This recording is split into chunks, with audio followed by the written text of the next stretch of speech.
हज़रात मोहतरम, सबसे बड़ा अपडेट ये है कि यूएई, कुवैत और बहरीन, इन तीनों को ईरान के सुप्रीम लीडर के एडवाइज़र ने धमकी दी है, जो आईआरजीसी को भी संभालते हैं और ईरान के सुप्रीम लीडर के ऑब्वियसली जब वो एडवाइज़र हैं तो उससे ऊपर क्या ही हो सकता है।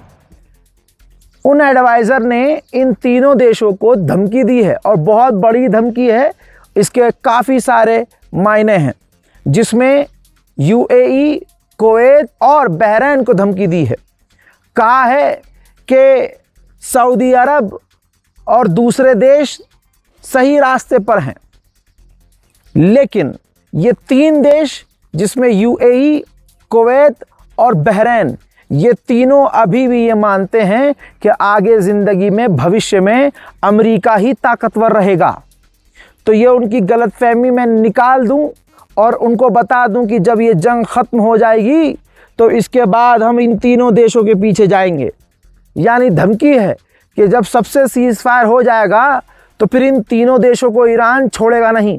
इन तीनों देशों का नाम याद रखिएगा। वहीं सैटेलाइट इमेज से साफ नज़र आ रहा है, ये देख लीजिए कि ईरान अंडरग्राउंड मिसाइल सिटीज़ बना रहा है। जहां गुलाबी सुअर ने कहा था कि हमने ईरान की मिलिट्री को तबाह कर दिया, मिसाइल सिस्टम को तबाह कर दिया, वहां ईरान अब नए अंडरग्राउंड मिसाइल सिटीज़ बनाता हुआ नज़र आ रहा है। उधर अमेरिका की लंका लगने वाली है। अमेरिका को कुछ तो इंटेलिजेंस सपोर्ट मिला होगा। अमेरिका ने तमाम अरब देशों में, यूएई, बहरीन, कतर, सऊदी अरब, ओमान, सब जगह अपने लोगों के लिए, अमरीकियों के लिए एडवाइजरी जारी कर दी है और तमाम अमरीकियों को आदेश दिया है कि आप अगर गल्फ मिडिल ईस्ट में कहीं हैं तो घर के अंदर, होटल के अंदर रहो, छुप कर रहो। उधर एक बार फिर से गुलाबी सुअर ने अपनी औकात से बड़ी बात की और कहा कि ईरान से डील हो या ना हो, हम ईरान से उसका यूरेनियम ले लेंगे। ईरान इंतज़ार कर रहा है, बेटा लेने जा तो सही। वहीं अमेरिकी ऑफिशियल ने खुद कहा है कि सीज़ फायर होने में बहुत ज़्यादा समय लगेगा, क्योंकि अभी मामला बहुत ज़्यादा तूल पकड़ चुका है, मामला खिंच चुका है। फ्रांस और ब्रिटेन ने तैयारी कर ली है 15 देशों के साथ मिलकर कि जब सीज़ फायर हो जाएगा तो ये 15 देश आपस में मिलकर स्ट्रेट ऑफ हॉर्मुज़ के अंदर बिछे हुए माइंस यानी बॉम्ब को डिफ्यूज़ करेंगे। इजराइल का जो खुद का बेन गुरियन इंटरनेशनल एयरपोर्ट है, उसका, इजराइल के उस एयरपोर्ट को अमेरिका ने अपना एक तरह से बेस बना दिया है, जहां सबसे ज़्यादा अमेरिका के टैंकर और फाइटर जेट खड़े हुए हैं। मेरे दोस्तों, ईरान के विदेश मंत्री ने बड़ी बात कही है। उन्होंने कहा है कि हमारे पास सबूत है कि जंग के दौरान यूएई ने अमेरिका और इजराइल को अपने एयर स्पेस का इस्तेमाल हमारे खिलाफ करने दिया था और हमारे पास ये भी सबूत मौजूद है कि यूएई जंग में शामिल था और हम पर हमला कर रहा था। हमारे पास सबूत है, हम सबूत दे सकते हैं। और ईरान के विदेश मंत्री ने यह भी कहा कि हमने पड़ोसी देशों पर हमला किया। अगर इन पड़ोसी देशों में अमेरिका का बेस न होता तो हम इन पड़ोसी देशों पर कभी हमला न करते। उधर ईरान के विदेश मंत्री अब्बास अरागची ने कन्फर्म किया है कि ईरान के सुप्रीम लीडर जो मुश्तबा खामनाई हैं वो सही सलामत हैं, लेकिन वो अपनी सिक्योरिटी की वजह से हमारे सामने, जनता के सामने, पब्लिक के सामने नहीं आ रहे हैं, क्योंकि ये उनकी जान का सवाल है। लेकिन उनके ऑर्डर हम तक सही समय पर पहुंच रहे हैं। ईरान ने क्लियर किया है कि अभी बहुत सारी बातें अनरिजॉल्व हैं प्रपोजल में, जिस पर अभी हमारी बातचीत चल रही है और अभी सिर्फ बातचीत ही चल रही है। एक वीडियो आया है जंग के दौरान का है, ये देखिए। ये तब का है और तेहरान का है, जब एक हेडक्वार्टर पर तेहरान पे, ईरान के तेहरान पर हेडक्वार्टर में अमेरिका और इजराइल ने मिलकर बमबारी की थी। ये उसकी तबाही का मंजर का वीडियो अब सामने आया है। उधर सेंटॉम ने कहा है कि हमने अब तक 127 जहाज़ों को पिछले 24 घंटे में वापस मोड़ा है और 4 जहाज़ों को जो ज़बरदस्ती हमारी बात ना मानते हुए आगे बढ़ रहे थे, उन पर हमला करके उन्हें रोक दिया है। मिडिल ईस्ट में और स्ट्रेट ऑफ हॉर्मुज़ में अमेरिका लगभग खुद तनाव बढ़ा रहा है, फिर डील भी साला खुद करना चाह रहा है। कल अमेरिका की पार्लियामेंट के अंदर डोनाल्ड ट्रंप के खिलाफ बिल पास हो गया, जिसमें यह मांग रखी गई थी कि ईरान के खिलाफ अमेरिकी राष्ट्रपति ने जितने फौजी तैनात किए हैं उनको वहां से निकाल ले। जिस पर यह बिल पास हो गया तो गुलाबी सुअर बुरी तरह से भड़क गया और उसने ट्वीट किया है, पोस्ट किया है, जिसमें उसने लिखा है कि जिसने भी मेरे खिलाफ वोटिंग की है उसने अमेरिका की मेरी पावर कम करने की कोशिश की है और वो देश के गद्दार हैं। कुवैत के विदेश मंत्री अमेरिका गए और अमेरिका के टॉप ऑफिशियल से मुलाकात की। अभी कुछ ही दिन पहले कुवैत पर ईरान ने हमला किया था, क्योंकि कुवैत की सरजमीन का इस्तेमाल करके अमेरिका ने ईरान पर हमला किया था। यही वजह है कि ईरान के सुप्रीम लीडर के एडवाइज़र कुवैत पे भड़के हुए हैं कि इनको लग रहा है कि हमेशा की तरह जैसे अमेरिका पावर में रहा तो ज़िंदगी भर अमेरिका ही पावर में रहेगा और इनको बचाने वाला अमेरिका होगा। इसी वजह से ईरान के सुप्रीम लीडर के एडवाइज़र ने कहा है कि पहले ये सीज़ फायर हो जाए, फिर इन देशों के पीछे हम जाएंगे, यानी उन अरबों को हम समझाएंगे। मेरे दोस्तों, अब एक और बड़ा अपडेट है। कुर्द का इस्तेमाल अमेरिका ईरान के खिलाफ करने वाला था और कर रहा था, ये आपको मालूम है। इराक के अंदर अपने फाइटर जेट और हेलीकॉप्टर के जरिए हथियार तक गिराए थे उसने, और वो हथियार कुर्द के हाथ लग चुके थे। रिपोर्ट यह है कि अमेरिका की इंटेलिजेंस CIA और इजराइल की इंटेलिजेंस मूसाद, ऐसी टॉप की इंटेलिजेंस ने मदद की, कुर्दिश की इंटेलिजेंस दी, उनको हथियार दिए। यहाँ तक इजराइल ने जो हमास है उनसे जो हथियार जब्त किए थे, जो उन्होंने चोरी किए थे, डकैती डाली थी, उन हथियारों को कुर्द के हवाले कर दिया और कुर्द से कह दिया कि आप ईरान के खिलाफ ऑपरेशन कीजिए। लेकिन एंड मौके पर रजब तैयब एर्दोगान यानी तुर्की के राष्ट्रपति रजब तैयब एर्दोगान ने डोनाल्ड ट्रंप पर प्रेशर बनाया कि ऐसा मत करो, आप कुर्द के आतंकियों को हथियार दे रहे हो, कुर्दिश हमारे लिए खतरा बन सकते हैं, हम पर हमला कर सकते हैं और हम तो नेटो के मेंबर हैं, हम तो आपके साथ हैं।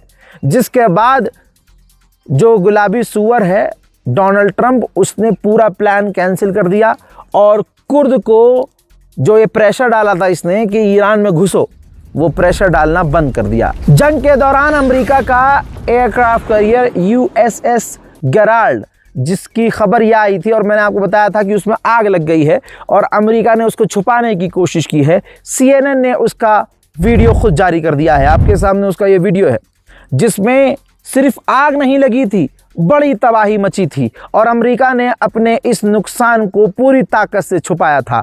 लेकिन आज पूरी दुनिया में अमेरिका जलीलो-ख्वार हो चुका है। रूस के राष्ट्रपति व्लादिमीर पुतिन ने कहा कि हम ईरान के दोस्त हैं, ईरान के साथी हैं, ईरान के लोग हमारी इज्जत करते हैं और हम पर भरोसा करते हैं।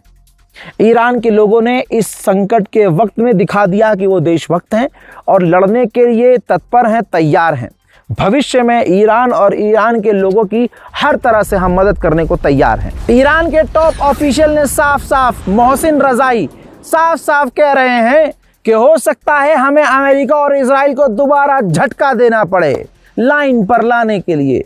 यानी ईरान की आवाम तो छोड़ दीजिए, ईरान के टॉप ऑफिशियल भी जंग के लिए तैयार हैं और उनका मूड जंग का है। मोहसिन रजाई ने आगे ये भी कहा है कि अगर लेबनान पर इजराइल ने और आगे बमबारी की और घुसपैठ की तो हम नॉर्थर्न इजराइल को जहन्नुम बना देंगे। इजराइल जानबूझकर अमेरिका और ईरान की बातचीत को खराब कर रहा है, ये डे 1 से कह रहा हूं। तमाम धमकियों के बावजूद इजराइल ने लेबनान पर फिर से बड़ी बमबारी की है, देख लीजिए।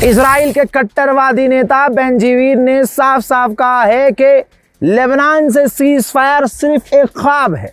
हमें तो सीधा सीधा ट्रंप को मना कर देना चाहिए कि हम लेबनान में कोई सीज फायर नहीं करेंगे। लेबनान में इजराइल इस कदर बमबारी कर रहा है कि इंटरनेशनल फौज का, यूएन की फौज का एक जवान मारा गया है और 2 जवान घायल हैं, और यूएन की इतनी भी औकात नहीं है कि इजराइल पर पाबंदी लगा सके। सारी दुनिया देखेगी, इंटरनेशनल मिलिट्री तक को इजराइल कत्ल कर रहा है और दुनिया चुपचाप देख रही है। हजरात, अब इस फोटो को देख लीजिए। लेबनान में इजराइल एम्बुलेंस के ऊपर भी हमला कर रहा है, जिसमें एम्बुलेंस तबाह हो गई है और कहा जा रहा है कि कुछ लोग भी मारे गए। हिजबुल्लाह के चीफ ने कहा कि लेबनान की सरकार जो इजराइल से बात कर रही है, ये शर्मनाक है। इजराइल की फौज जब तक लेबनान से बाहर नहीं निकलेगी, हम शांत नहीं बैठेंगे और हम किसी भी डील को एक्सेप्ट नहीं करेंगे। शर्त यही है सबसे पहली कि लेबनान की सरजमीन से इजराइल की फौज बाहर निकल जाए। वहीं इजराइल का एक सैनिक वासिले जहन्नम हुआ है। हिजबुल्लाह की जवाबी कार्रवाई में एक इजराइल का फौजी मारा गया है। इजराइल के नॉर्थर्न कमांड का चीफ मेजर लेबनान आया था दौरे पर अपने फौजियों से मिलने के लिए, उनकी हिम्मत बढ़ाने के लिए। तभी हिजबुल्लाह का ड्रोन सीधा आकर उसकी गाड़ी पर टकराया। वो बच तो गया, लेकिन उसका दिल उसके पिछवाड़े में जाके फंस गया था। वहीं इजराइल की तरफ हिजबुल्लाह ने कई सारे रॉकेट भी दागे थे, जिसे इजराइल ने अपने डिफेंस सिस्टम से रोका है।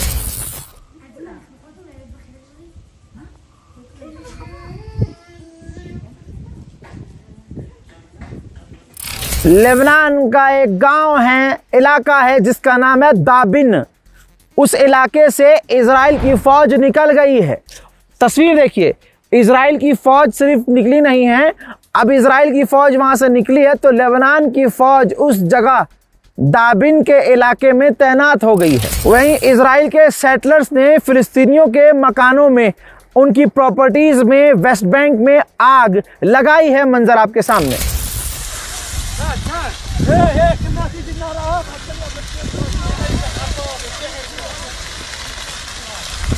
हजरात, इजराइल ने 2 फिलिस्तीनी फुटबॉलर महिला खिलाड़ियों को, लड़कियां जो थीं दोनों, उनको गिरफ्तार कर लिया।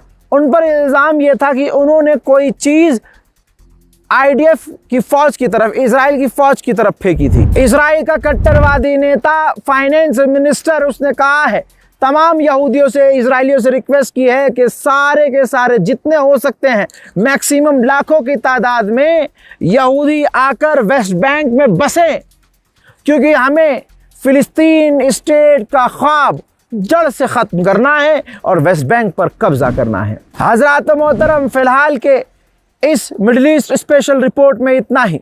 कश्मीर की सरजमीन गुलमर्ग पर मौजूद हूँ, मंजर आपके सामने है। अभी तक मैंने आपको कश्मीर का भी अपडेट दिया कि भाई कैसा मौसम है, कैसा नहीं। तारीख नीचे लिखी हुई आ रही है वीडियो में ही, ठीक। और अब आपको जैकेट नज़र आ रही होगी, और वो भी जैकेट भारी भरकम मजबूत मोटी पहननी पड़ रही है इस जगह पर, क्योंकि यहाँ पर ठंड बहुत ज़्यादा है। जी हाँ, फिर भी मैंने बहुत कम पहना हुआ है। अगर दूसरे लोगों को अगर बताऊँ तो भैया वो तो मोटी वाली जैकेट पहने हुए हैं, कंटोपा लगाए हुए हैं। तो भाई मज़ेदार बात है, मज़ेदार मौसम है। बर्फ़ दिखाऊं अगर आपको तो देखिए, ये चारों तरफ आपको खूबसूरत मंजर नज़र आएगा और उस तरफ आपको पहाड़ पे बर्फ़ भी नज़र आएगी।